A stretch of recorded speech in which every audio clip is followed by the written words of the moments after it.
This is Michael Jackson's controversial song, They Don't Really Care About Us. It talks about racial inequality, police brutality against blacks, and the civil rights champion Martin Luther King.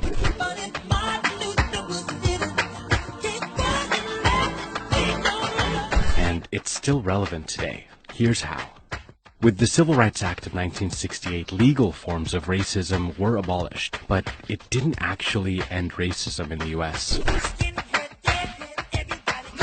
It's not only about forced segregation or slurs or lynching. Professor David T. Wellman defines racism as, quote, culturally sanctioned beliefs, which, regardless of intentions involved, defend the advantages whites have because of the subordinated position of racial minorities. So, let's talk about institutional racism. It's what blocks access to opportunities for people of color. Professor Tricia Rose identifies 5 social institutions that produce and keep racial inequalities going, either intentionally or unintentionally, through housing, education, criminal justice system, media, and wealth. Housing disparity leads to low taxes, which leads to poor schooling, which leads to low education and dropouts and blacks entering the criminal justice system. And because of the media and prejudice, they receive longer sentences and can't get jobs when they're finally released, which leads to poorer communities, which leads to housing disparities, which leads to...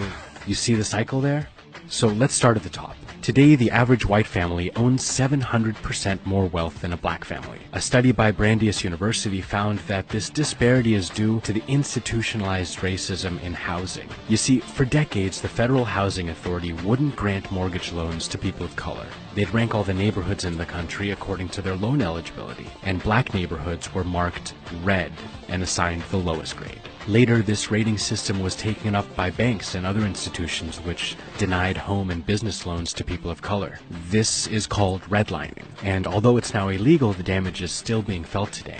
Blacks couldn't get loans to buy property in their neighborhoods, and white real estate owners known as blockbusters held all the deeds. Without access to loans, black neighborhoods couldn't thrive. Homes weren't renovated, new businesses weren't opened, and existing ones weren't being expanded. It's what created ghettos and generational poverty.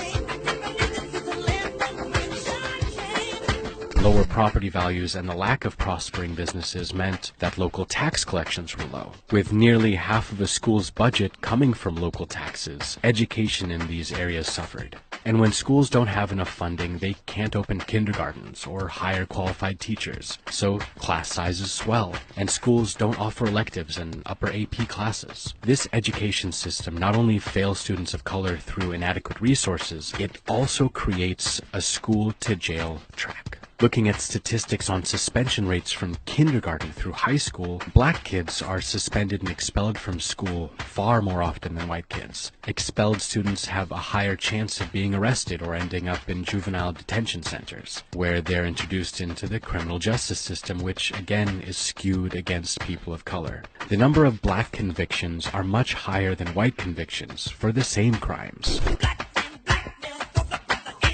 Black people make up only 13% of the U.S. population, but they're 40% of the U.S. prison population.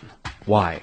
It's all about perception. Black people are perceived as criminals, and this stereotype of black people as brutes became especially popular in 1915 with the movie The Birth of a Nation, praising the Ku Klux Klan's protection of white women from the sexual aggressions of free black men. The movie was screened at the White House, and President Woodrow Wilson reportedly said the film was, quote, like writing history with lightning, and its depictions were all so terribly true. And these perceptions have carried on. Interestingly enough, the U.S. prison population skyrocketed after the Civil Rights Act, mostly caused by the U.S.'s war on drugs, which, according to former Nixon advisor, was created to target black communities and hippies. And today, even though whites and blacks use drugs at similar rates, people of color are far more likely to be prosecuted and receive harsher sentences for non-violent drug-related crimes.